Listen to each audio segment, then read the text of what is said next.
Okay. All right, Trevor, we're going to start.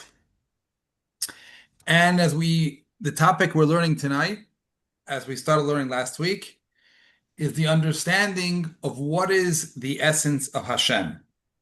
And today we're going to eventually understand what it means, the sentence that we're so familiar with, which we say, Hashem Echad, which is actually not a great way of saying it. It's really Havaya Echad. And we're going to try to understand what that means and all the ramifications of it. But I think the most important consciousness we need to have is that when we look at the world, it's easy for us to think, based on things we learned in kindergarten, that, there's Hashem is in Shammai. And there's like this man in Shammai who is controlling the world, and he, does things in the world. And while we need to understand what it means, the psukim that say Hashem is in Shamayim, but in a much more truer way, the world, Hashem is the place of the world, and the world is not his place. In other words, the world is like a body for Hashem. His essence is something which is represented and expressed the same way a soul is represented by the physical actions of the body, but it is something totally different. You wouldn't say a person, the sum total of a person, his legs, his arms, his heart. You would say this is just a way of the soul acting in the physical universe. So then when the hand moves, the soul made a decision to do that. The same thing is true for the entire universe. When we look at the universe, we're experiencing every detail of the universe is just another part of an expression, a clothing or the body of Hashem's essence, which is something which is beyond a different entity, characteristically different, which we'll learn the characteristics, different than every single thing we experience in this universe. And so when we look at the entire universe, where each one of the different parts of the universe can teach us and give us some impression of the essence behind all of that. But of course, his essence is bigger and surrounds and is more than anything we can experience simply in this universe. And so we'll go into the Sefer. The first thing that we learned last week was that his essence is lacking nothing. It is complete and total everything. It is shleimus.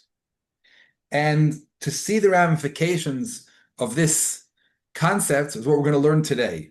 What does it mean that he's lacking nothing?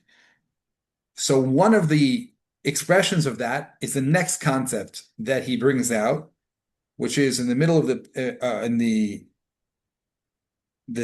third paragraph. Od tzorach sheyeda sha'amatzui hazeh yisbarach shemo hine mitziuso mutzius muchrach she'i efshar hador klal. Every single thing we've experienced in this universe has a limitation that it does not have to be. Even if you would take the thing that maybe is the most constant that we can think of in the world, let's say it's the sun, right? So a sun can supernova, and a sun can lose all of its energy, which is creating all of that fire. If we talk about even matter, right? We know that matter can be separated and disintegrate into things that are explosions, we make an atom bomb. So anything we can actually look into, it can be decomposed, separated, and become something else. The only essence in the universe that must be, that there's no way for it not to be, is the source of the universe himself. And this fundamentally, when we say Hashem Elokeichem Emes, when we say he is true, what we're meaning is he's the only truth because he is the only essence that it must be. That's complete truth. Everything else, it's true to the degree that it exists. And as soon as it stops having a reason to exist, it's no longer true. And it's a concept which is really kind of stretching our ability to understand, because we don't have anything in our reality that we can conceive of that must be, right? The definition of a created being is that it doesn't have to be. because that's what it means it was created. There was a point in before its creation that it wasn't. But in Hashem's essence, there was never a point where he wasn't there, not only because it wasn't time, because there's no such thing. His essence requires his being to exist, which makes, actually, this is one of the most chasmatic, most huge differences that there exists between him and us, is that we don't have to be here. We're created beings, and he must be here. Which was, we'll learn in the Sefer, presents a very difficult thing, is how are we ever meant to understand anything about him?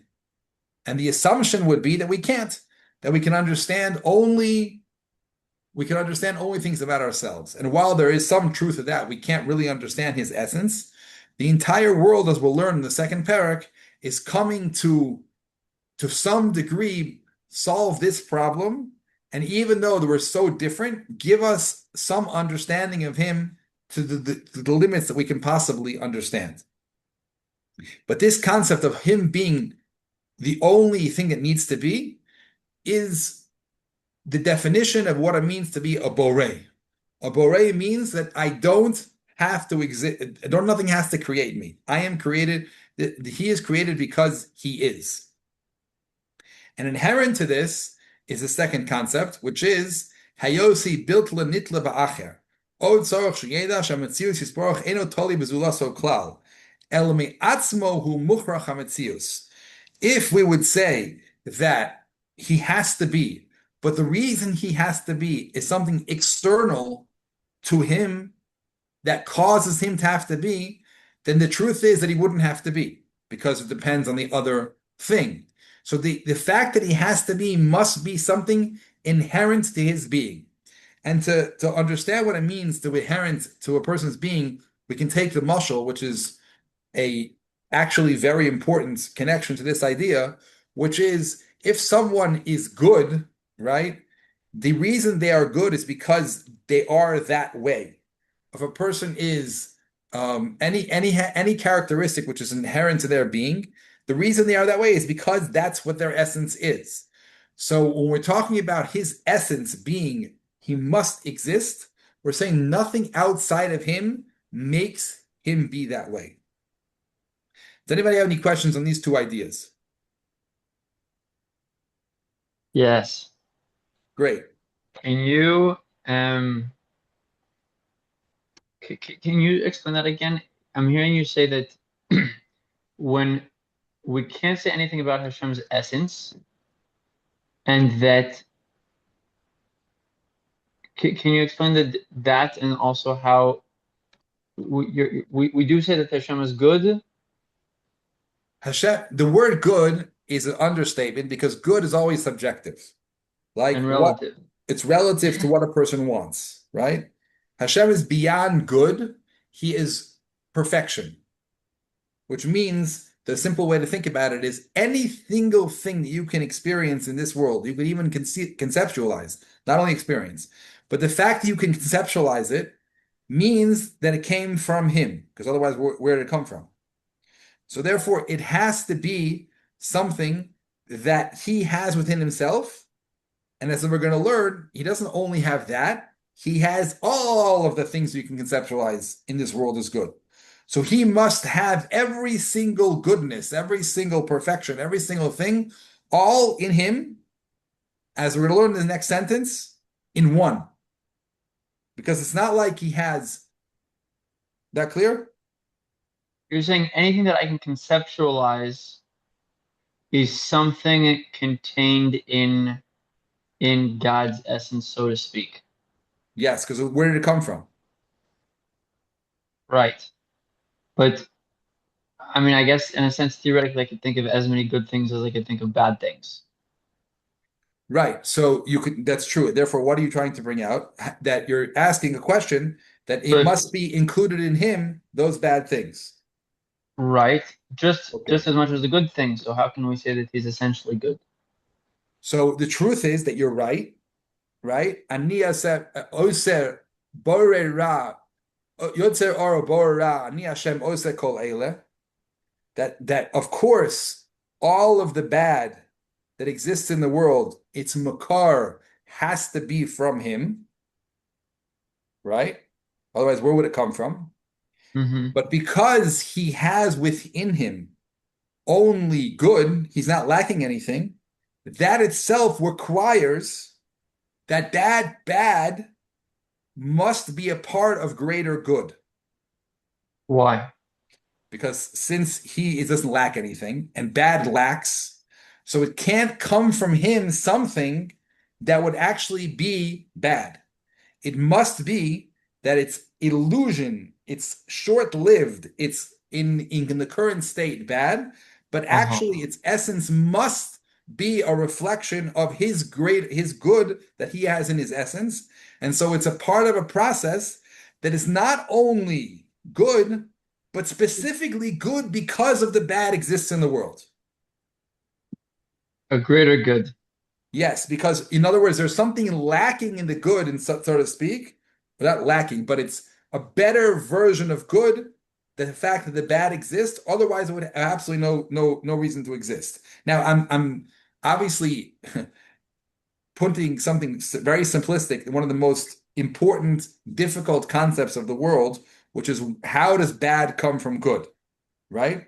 And I'm not explaining the answer to that question of how to bad come good. I'm giving the framework that the I'm okay answer with that. must be that it comes, the reason the bad is here is because it is good. That has to And, be. and Anything within less this, than that is not an answer. we say that within this, that bad means lacking something. That Even it's that lacking it's something is there's the difference between chisaron, lacking, and bad. For example, let's look at the world when he created the Gan Eden, right? Adam Arishon and Gan Eden, there was no bad, right? Even the Nachash wasn't expressed bad. It was a potential, it was a suggestion. You can manifest bad in the world. There was no das ra, but it was a suggestion. You can decide to create that ra. And so the fact that the Ra existed in the world, the potential of that Hashem created. He created the root, the seed that bad can come out of that. But even that, the fact that he created the potential to be bad, in the end must be good, because otherwise it wouldn't exist. because it's part of the experience of everything. Meaning Say it's that again. inclusive because it's part of our experience of everything. It's part of the Because all. it came from him. There's nothing he can't, if you wanted to say, does God have any limitations? Yes, he can't do bad because bad is bad. He So, only can do bad that's good. do we say that good means like all inclusive? It means it's good. The good that must come from bad must be all inclusive of all of the possibilities that there are in the world of good. It must include that. That's why we use the word shlemus. There can't be anything lacking in that. In other words, let's bring it down to earth a little bit. If life is not perfection, utter bliss, that's the biggest question in the universe. Why not? How could this be? This should make you crazy. How could it be that you, God of perfection, there's something in the world that doesn't look like you? Impossible. And the only answer is there must be a way where somehow this will make a good that is so good it's worth the bad.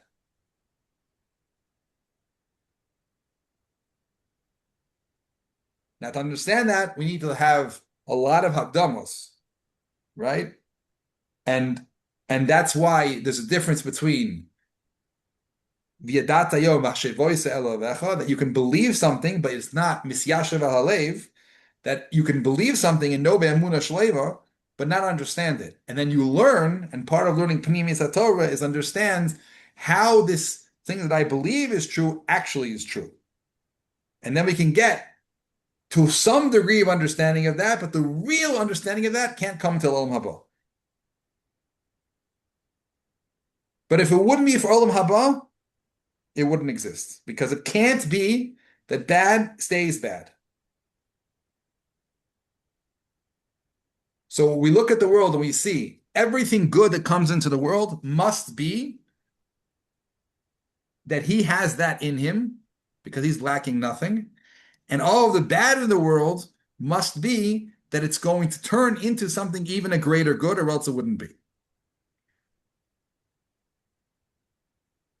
Meaning the form that we see now maybe seems bad, but in the end there will be an ultimate gilui, which helps us to understand what it was really doing there the whole time.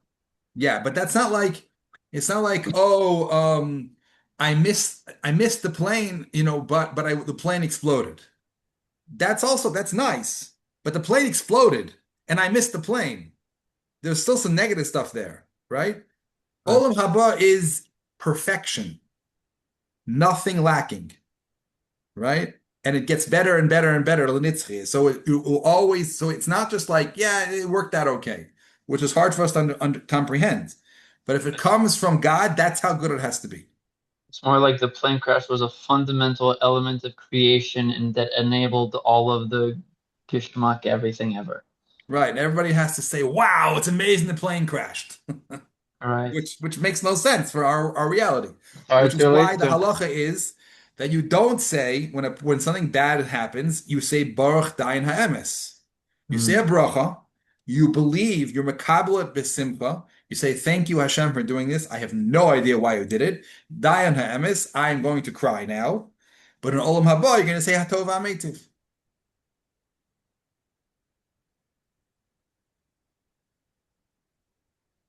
Right? So this fundamental concept of everything that Hashem is pure shleimus, it's not so easy to look in the world and believe this concept. The only way to do it is to be a real akshan, is to be really stubborn, is to really say, look, I know your essence. The world looks completely opposite, but I'm going to go with the gilui, the revelation that happened in Har Sinai, where you told us, Anochi Havaya Elokecha, which is, I am the source of everything, and I'm total good, right? That's what we experienced in Har Sinai, right? Everything in the world comes from me, which all the good must come from me. So everything in the good shows who he is. And therefore, I'm willing to hold on to the bad in the interim because I know it's going to eventually all work out to be the same thing of all the good coming from you. And this is part of it. Nishma. Nasav and Nishma. But eventually, even though I'm going with it, even though I don't get it, eventually I'll get it, or I'll be trying to get it more and more. Right. And like I said, you're not going to get it in this world. You're going to get pieces and parts and ideas and things that give you chizuk, and it's like, okay, it makes sense, and I can hear it, and this is kind of a blick of it, but that's not it. And I think it's very important that we shouldn't. Some people, we all want the world to be bliss, and then we come into reality. It's like it's not that way. And some of us decided, you know what? Okay, the world has bad in it, right? And we assign ourselves to what we experience. That's a understandable place to go, but it's a loss. We should never give up on the desire and the expectation that Hashem creates all good. Because first of all, then we'll be opening our eyes to see more good because we'll assume it's supposed to be there. And then we'll have also more assumption that this bad there must be a way of coming it and able to tolerate the bad in a different state of being. Because if a person actually accepts the bad of the world as fact, then they lose a very deep part of themselves, the simcha, the happiness that they expect to be in the world, because their inner essence knows the truth. And they can only be true to themselves and happy if they live that truth to some degree. It's like, yes, it's going to be good. If you have to give up on that, you're giving up on a deep part of yourself which wants it to be differently. Was that clear? In other words, I want to maybe make this point a little stronger. If we didn't have an expectation, if we didn't have a deep expectation inside of our being for God to be God, it wouldn't bother us so much when bad things happen. It would just be par for the course. It's like, yeah, that's what happens. And the person who has accepted that bad things happen, they're never really, really deeply happy because they're taking a part of themselves, which is the internal part of the deepest part of themselves, and shutting it down and saying, no, it's not the way you really want it. You have to accept something less. And that will never be satisfying. The only way that a human being will actually be satisfied is that internal need to experience God for what God is true to the sense that they can trust and believe that eventually it will come out that way.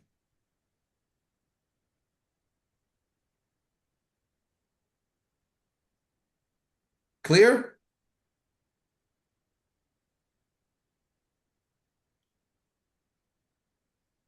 Okay. Now let's go to another concept. We,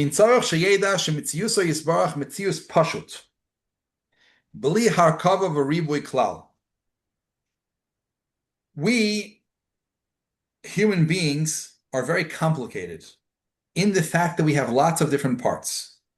We have intellect, we have an emotional world, we have a physical world, we have ratzon, we have desire, we have imagination, all of these incredible kochos, even if they're all perfect, but each one of them is lacking in the fact that it's only that. Your mind deals very well with intelligence. When it gets to emotions, it's like, what is that? Right? So in some sense, the mind is lacking the heart. The physical world is lacking the intellect, right? The intellect is lacking the physical connection. So when everything works in unison in a human being, then that's a position where we can say it has everything. But it's not inherent to any one part to have everything in it. Whereas Hashem, because his essence has everything in it, doesn't lack anything, by definition, this is something which is hard for us to even conceptualize, as the Ramchal writes in that paragraph, because our reality is not this way so much, but at least in a concept we can understand that his essence has in it all of the different qualities that exist in the world, but not as separate entities. Not like, for example, as the spheros are represented, where there's keter, there's ratzon, there's chachma, there's bina, all of these different qualities. All of those are the midos that Hashem put for us to understand him. But it's not his essence. In his essence, there's no separation for all these different qualities. They're one. They're all work in unison. Because his essence can't lack anything. So if his essence would have parts, would have part of him is chachma, and part of him is bina, then whatever part you're talking about would lack the other part. So by definition, if his essence includes everything that we can conceptualize in the world as value, all is part of the same thing, which is something we can't understand. It sounds like pandemonium. It sounds like there's all these things going on. In order for us to even can understand chachma, right, we can't mix it up with the fact that a person is having an emotional experience. We can't interface this. This is thought and this is emotions, right? And if they're all mumble jumbled together, what do we have? We have nothing. We can't even interface with it. But Hashem has all those things in one, and therefore, in that sense, he's not lacking any of those things because his essence has all of those qualities together. As the Ramchal says in this paragraph, I'm not going to read all inside, but this is something very, very hard for us to understand, right? But this is one of the things we learned by Kabbalah, right? And it has to be, according to Teva, that in order for all of these things to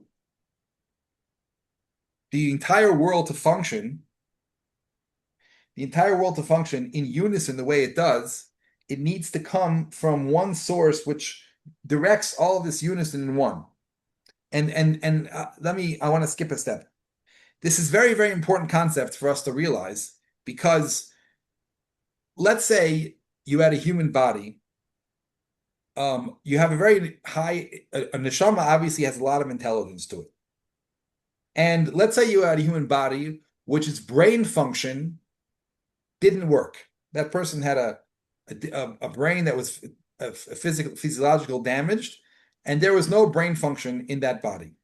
So you would say that that body is not a good reflection of the soul because of the limitations of the body. Part of the power of intellect is not be able to fully expressed from that soul in this body. So when we look at the world, if we understand that Hashem is simple, in that there's not a lot of parts and pieces, everything works in unison.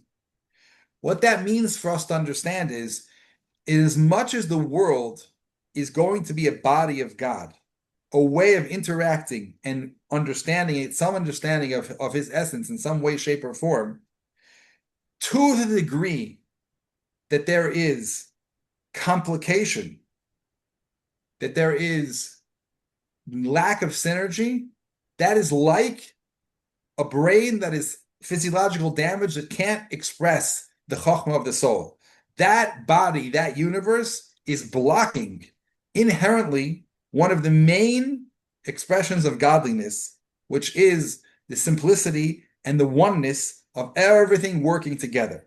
So even though the world was created with a lot of diversity, a lot of different pieces and parts, to the degree they all work in unison, in perfection, all creating harmoniously something greater than itself, that is the degree that they're able to show God, the essence of God hiding in that world.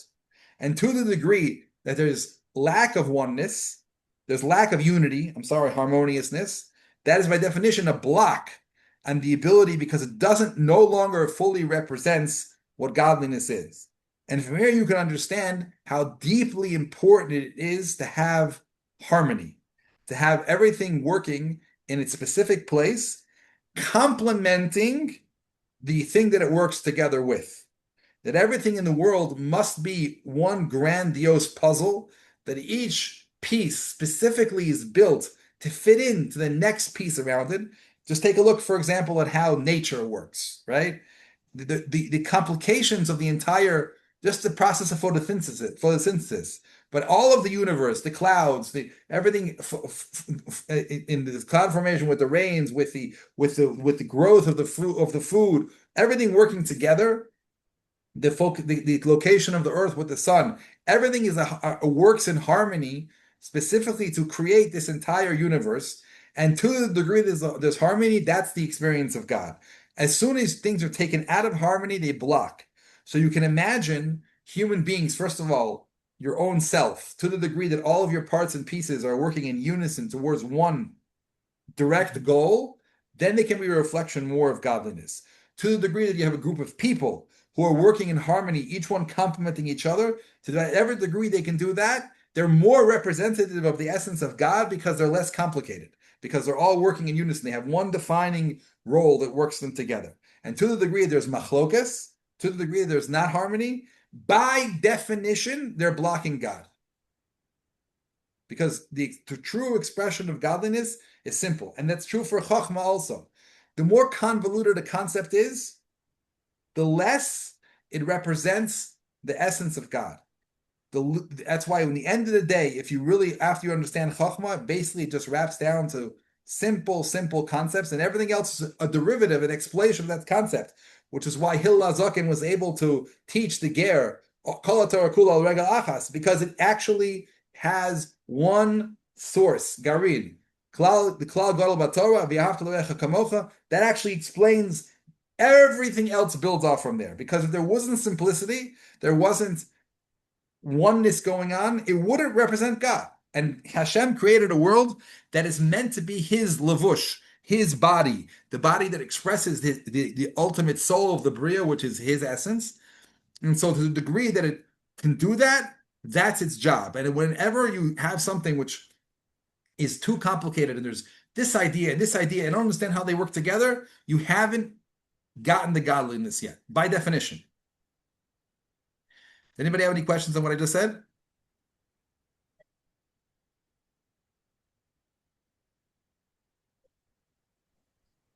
I think that's brilliant. I'm just curious, how do you understand machlokes l'shem shamayim, how that fits into it? Is even that really negative because it's making things more complex and No, the machlokes l'shem shamayim, the undergoing cord that holds it all together is l'shem shamayim, right? And so that means that in order for shamayim to be revealed, I need to bring out this idea. Excuse me one second. Okay. In order for godliness to be bring out into the world, there needs to be Beis Shammai and there needs to be Beis Hillel. This concept, very similar to what if you take light and you put it in a prism, it becomes refracted into many different colors, right? So the essence, the essential idea that was put out into the world, which is Hashem Echad, in order for it to be fully expressed, it needs to be expressed in this color, and in this color, and in this color, and this color, in this idea, and this idea. Ad kedei kach that it says in the Yerushalmi that when the Yerushalmi in Sanhedrin and Daf Yud, that when Moshe Rabbeinu went up to Shamayim, Hashem told him the Torah, and he told him that mem tes panim lekan, mem tes panim lekan. In every halacha, he told him 49 explanations of why it's tamei and 49 explanations of why it's Torah. The same, is it tamei or Torah? So Moshe says, God, what do you want me to do? He says, go down to earth, have a discussion, and whatever Rov Chachamim say, that's what you do. So it means that the both tamei and both Torah fit in. Sometimes, some places, some people, it makes sense to do a tamei. Sometimes it's best to do tar, and they're all part of one greater scheme. Which the fact that sometimes it's tamei, sometimes it's tar, reveals something greater than both. And so when a person is l'shem shamayim, they are trying to reveal the God through their kelim, and my kelim, I'm one of the pieces in the puzzle. And therefore, the light that has to come through me must look specifically like this. The same way one note in the song is diametrically opposed to the other note in the song, right? But it makes a melody only with all of them. One piece of the puzzle has exactly a cut like this and exactly a cut like this, because that's the way that it specifically connects to a different piece who's cut completely different, right? Only through the entire picture can you see God who's greater than all of them. So l'shem shamayim means I have one interest. I want to reveal godliness, and I understand that the mitos that are pushing me to reveal this chachma this is what my kelim think is the right way to do Ratzon Hashem in that case, and that's truth, complete truth, because Ratzon Hashem is refracted in many, many different circumstances through different people. Does that make sense? I think I think yes, but first one thing to quickly clarify is that you're not saying that I can just pick what I want to do. It's that the actual halachic reality for me is based off of a halachic rov, which I may be able to influence or be a part of. So I skipped all of the steps of the nishma of Torah, which is that there's many klalim of how to learn. There's receiving Torah, and there's all of the different Yud Gimel Midos HaTorah and Dreshes Bahem, right? There's a lot of klalim how to interpret Devar Hashem, and if you work with those klalim and you clean up your midos and you're only trying to have emes, what will happen is two different deos. Even though they went to the same klalim and they read the same pasuk, but because my neshama is like this and your neshama is like this, we will come out from the same pasuk something completely different. Because Hashem is greater than both, and his revelation includes this and this. But if you don't use the Torah klalim and the Torah Dreshes Bahem, or you have bad midos, then you won't even be part of that revelation at all. You'll be saying something which needs to be, I would say, fought against or refined, because you're missing the keli of how to do that revelation. The keli to do that revelation is only Midasem, all of the memches kinyani Torah, that you all of the midos that you have inside of you are a conduit for truth. But my point is, even if both people are at utter perfection, they will still see the world differently. Because the same way your seichel will not see the way the world, the way your lay will see the world, and your kavod, your physical reality will never translate the world in the same way. So inside of you, there's many different parts and pieces. Each one has a job of interpreting the world in a different way. So true, even within the same context of Chachma, each neshama has a different job interpreting it in a different way. And if they do their job as shleimus, it'll come out, Beis Shammai, exactly like they're supposed to be. Beis Hillel, exactly like they're supposed to be. And there'll be a riboy of Torah, Elu be'elu divrei Elokim Chaim. And we have the ability to do this today, at least Of course, theoretically. of course. What do you think we're lacking in that, the ability to do? To know ourselves, to have nearly perfect midos, to understand the depths and the roots of all these different Torah concepts, to know all of Shas in order to be able to do it. I don't think that it's necessary to learn all of Shas for you to make decisions on your life. Beis Shammai and Beis Hillel were not just being osik in their individual life, they were osik in actual Mesiras HaTorah, which is something relevant to the entire Koma of Am Yisrael.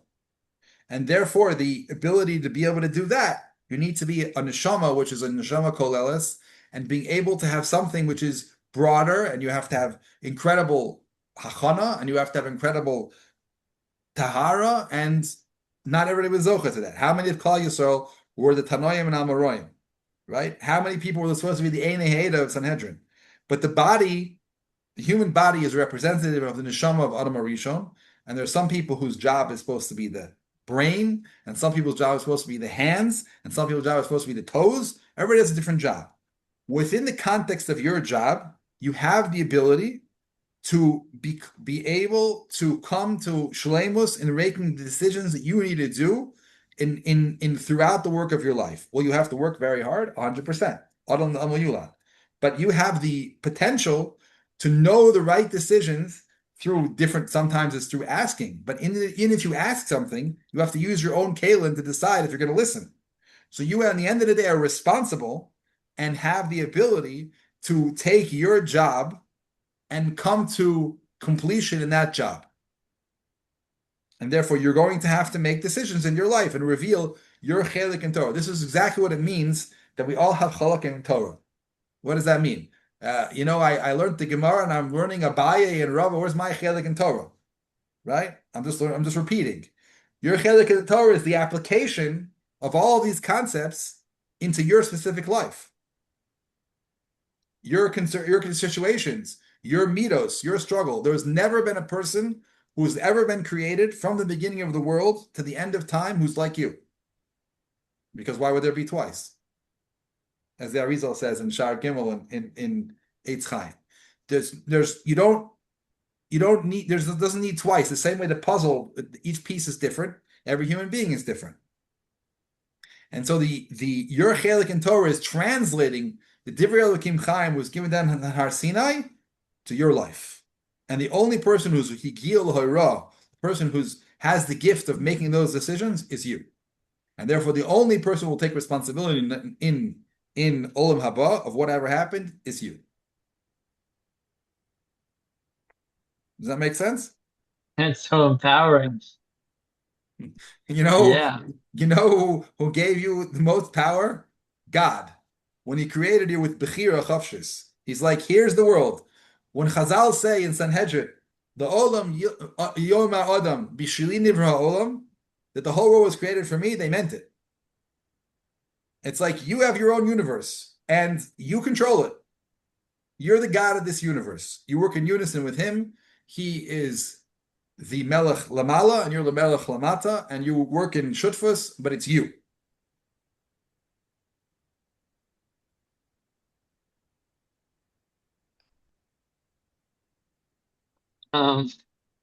The Okay, so that was the first point. Thank you very much. And the second point from really the main point from what you were saying is I hear the point you're bringing about harmony and how different notes um are able to harmonize to make something bigger and greater and deeper. But it's, I mean, maybe it's more of an intellectual difficulty for me, but they're still different, and at least theoretically they're able to clash. So why doesn't this increasing complexity, why doesn't it work just as much to say that it it creates dissonance?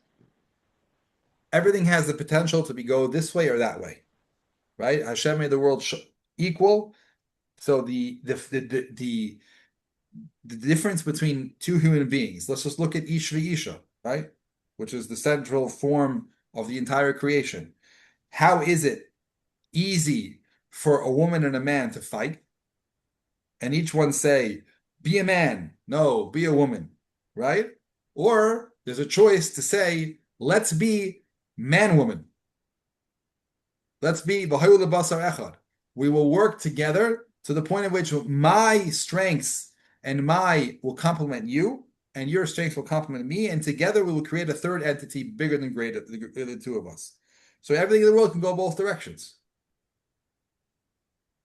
And that's why it needs a tremendous amount of midos. But the midah, the biggest midah that allows for dichotomy and allows for differentiation to become one is kavod, which is why Talmidei Rebbe Akiva died, because they didn't have kavod. Because kavod is the conduit of revelation. If I respect you, I let you show up completely, right? So the more I understand your place in the world, one and only, the only creation that can ever be who you are is you, then I have incredible respect. And I let that person come into the world because we need that. And if you won't be here, we would all lose. So it's totally bechira, how you view people. Do you view the dichotomy, the differentiation between people and say, wow, that's threatening, because then I can't be me. Then I can't, or the things that I believe in can't exist in the world. Well, they can, just in your note. And then you go to the other instrument in the symphony and he plays a totally different sound. And it sounds beautiful in the end because there's a whole symphony.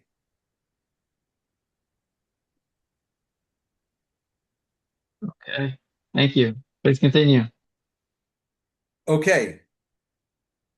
So we spoke about that Hashem is simplistic, and everything in the world that is not simplistic is because they're created, and every individual being represents something specific and not the other thing. But if they work in unison, they can be a conduit of godliness. And now let's look at the next thing, which is Yichud.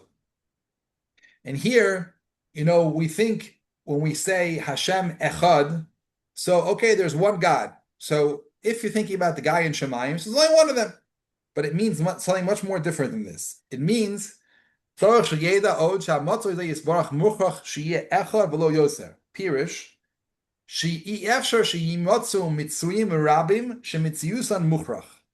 the reason why there has to be only one Havaya is because the source of the universe, inasmuch as there will be two beings that did not need to be created, and they would not be lacking anything, it's now impossible to have two. Because in order to have two, you have to have defining characteristics that differentiate this one from this one. Why is there two people here? Well, because there's a body over here and a body over here, and his body stops over here and his body starts over here. And that would be a limitation. That would be something that this person has this personality, and this person has this personality, so we can call them two different names. Well, then this one doesn't have what this one has, and this one doesn't have what this one has. By definition, if Hashem has everything in it, so therefore there can't be another being that has everything in it, because either they're the same being, it's all oneness, or the fact you differentiated, you limited this concept of God and said, you are not this, you lack this. You don't have this characteristic in order to differentiate. So basically, in the end of the day, when we say Hashem Echad, we're basically saying all that is. The only thing that is has in it all. And the only thing that must be is this being. And this being is inclusive of every single thing that we can possibly imagine. It has to come from it. So Echad means that the only possibility of source that can come into the world is this one being, and everything else must stem from this being. And that's what it means, Hashem Echad, which if you think about it deeper, also means that every single thing that comes within the world is completely under his control. Not only is there one source, there's also only one cause, which means that every single thing that happens in the world, inclusive of the most heinous, horrible crime that humanity did, must be under the control of God, that he allowed it and agreed for it to happen, because otherwise it would not exist. You can't have any piece of matter, any decision that is not completely allowed and wanted, in some sense, that he wanted it with his ratzon for it to be this way. And so like people would say, where was Hashem in the Holocaust? Hashem was mehave the Holocaust. Every single detail of that experience was miritzono, exactly the way it was. Right? Otherwise, it would not exist, because there is no other source of anything in the world. Everything must come from him. And so when people think about bad, the escape that when they want to make Hashem all good, what they immediately intuit is there must be a sitra achra, there must be a tzad hara, there must be Satan, there must be Lucifer, and he's in charge of the good, and he's in charge of the bad, and they each have their own dinyan, and there's a fight between good and evil, and the world is one big fight, and we'll see who wins, right? All of that comes from the impression and the assumption of another source, something else that defines reality that doesn't need to be defined by him. And that's impossible, because there can't be, if he includes everything, there must be a way that this negativity comes from him. And so all of the concept that we can ever imagine of Satan, of Ra, of Sitra Achra, all the different words we can possibly use, they must be in his service. They must be doing his bidding at all times, or else they can't exist. And that's what we mean when we say Shema Yisrael Hashem Elokeinu Hashem Echad. What we're saying is the Havaya, the utter inception of every single detail of the Bria, the source of it is him. It has no other source. Does anybody have any questions on that?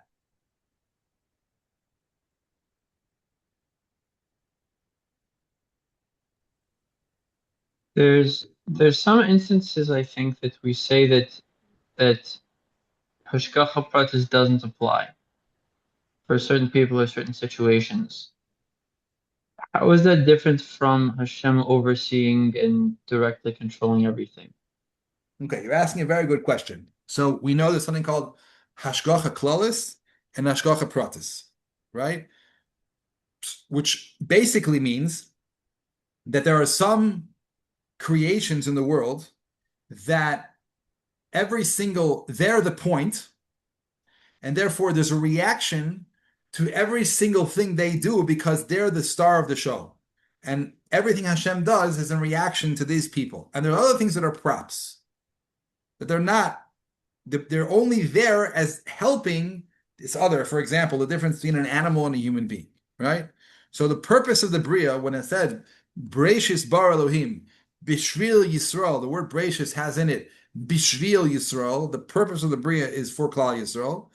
So then everything else that came after in the Sheshis and Breishis was there in order to create this essence called Yisrael, which is Yashar La'el, Davak Bashem.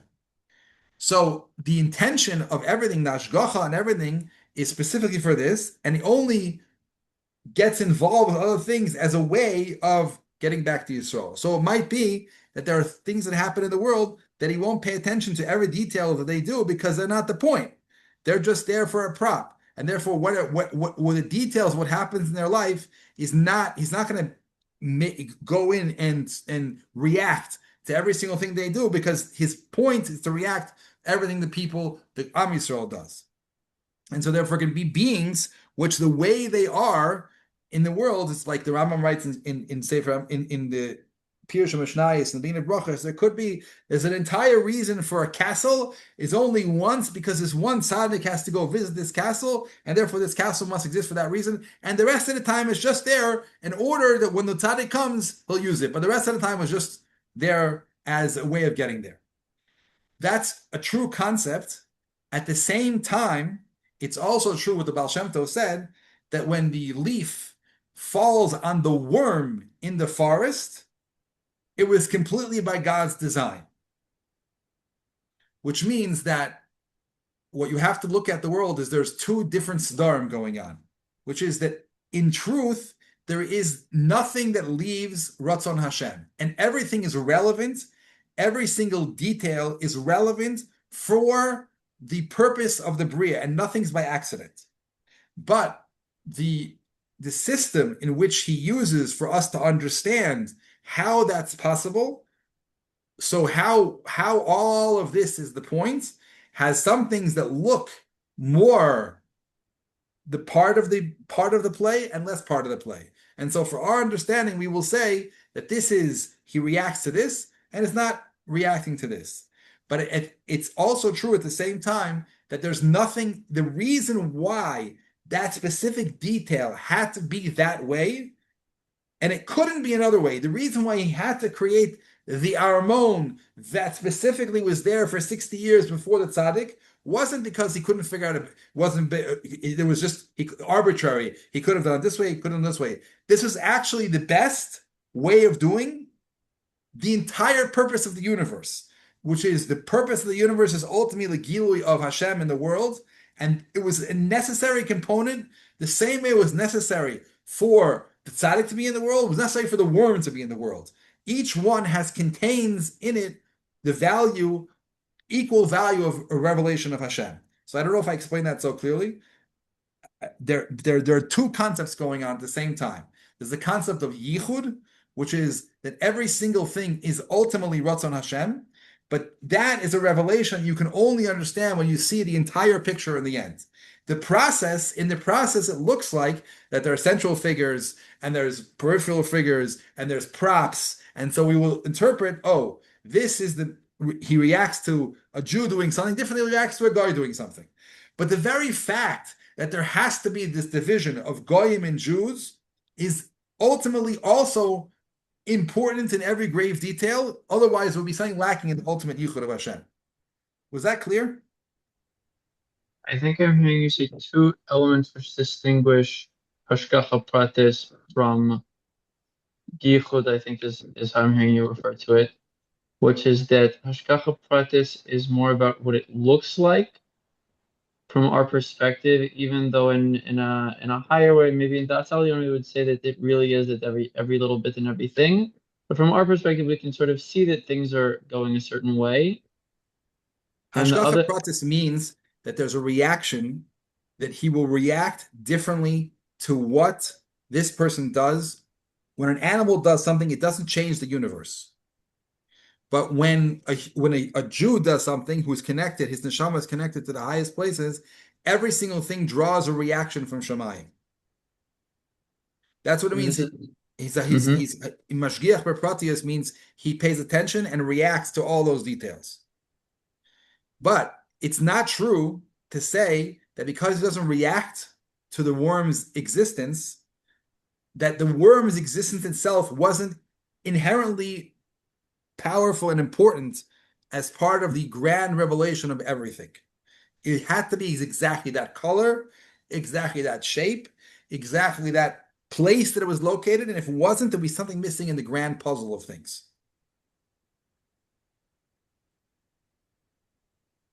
And that's what we're saying, Hashem Echad. Hashem is equally everywhere, which means his Ratzon. And his Ratzon, he is not when he wants something, it's like when you want something, this will be a harder concept to explain, so I won't go there. But when Hashem wants something, he cares about the original tachlis abriya. That's what's called wanting. He put the whole world together for a very specific reason. So every single detail that he wanted is as equally important in that as part of that ratzon. Otherwise, he wouldn't want it because he doesn't want things that's not part of the bria, part of his original plan. So it must have integral value on that level. It must be relevant to cheshbonos of Ein Sof, of things that we can't even understand. That's how valuable that little worm is, because otherwise it wouldn't exist.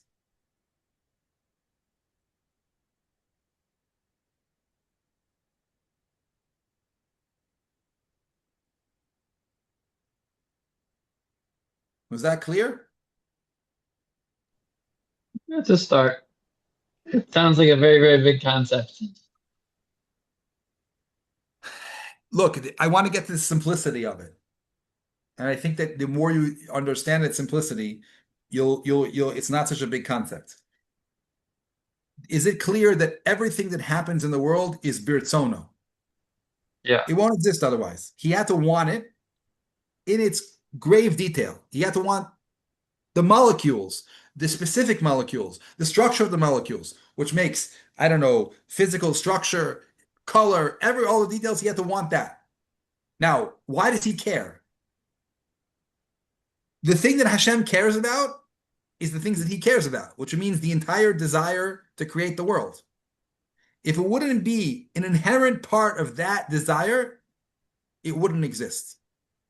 So the desire that he has to create ultimately Am Yisrael Dveikim Bo includes in it the worm in his color.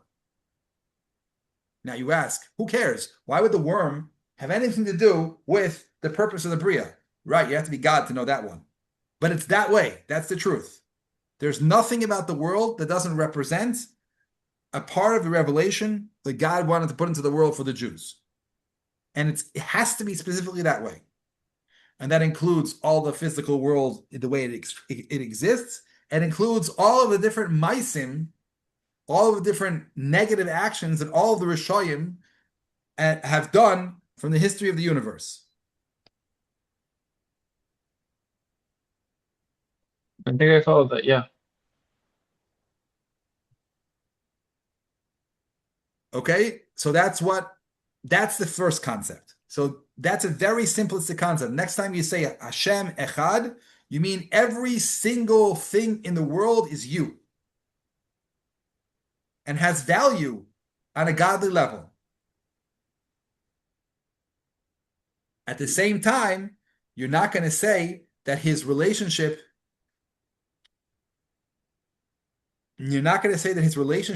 to how he reacts to the worm is the same how he reacts to Jews doing mitzvahs. When a Jew puts on tefillin, you understand that he said in the Torah that he will, if you do this, I will do this, I will respond. So he pays attention and he reacts to different maisim that Jews do indifferently than he reacts to what a worm does. But it doesn't mean the worm is less important.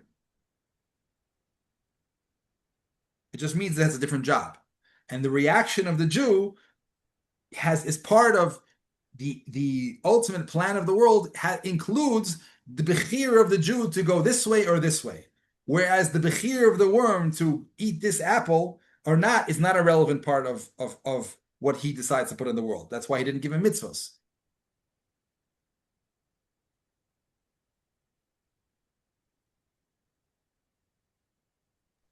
There's not really any contingencies on the worm. Everything hangs from a Jew's free will to influence the direction of the course of reality and everything that follows. Right. That's why a Jew has Hashgacha pratis and a worm doesn't. He doesn't have to be involved in each decision of the worm. Once he created the worm and in the way that it was supposed to be, now all of the or that's supposed to come into the world, bringing Yichud Hashem in the world, will happen because the world was created specifically that way it was. It doesn't interact. Okay, worm, you did this, now the whole world changes. Not true.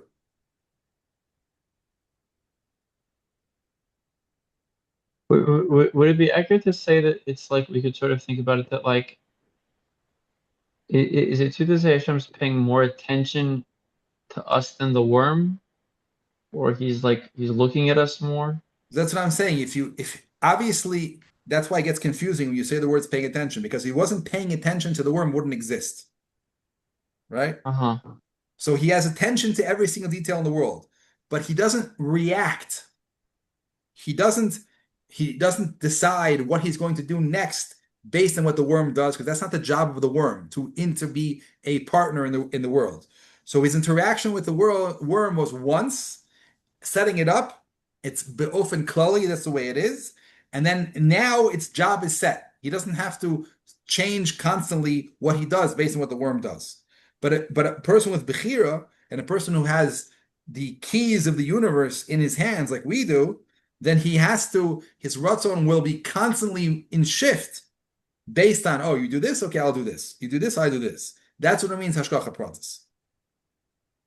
Like something like a software of how reality should operate based on our decisions. Okay, yeah. Like Okay. we're going into Rosh Hashanah. So what does it mean? Hashem judges the world. He looks at the whole world and says, okay, the world has to go to a certain place, and these guys are, doing these things. So what do I do with this person, because he's going to influence everything. So I got to make his life like this because he's influencing things. That's why he judges human beings differently on different time than he, let's say, judges whether or not the world is going to have rain. It's a different time, different type of judgment.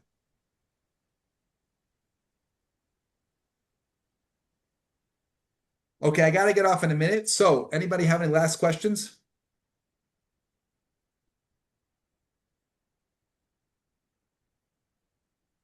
I give you all a bracha. You should be as talkative as Shmuel.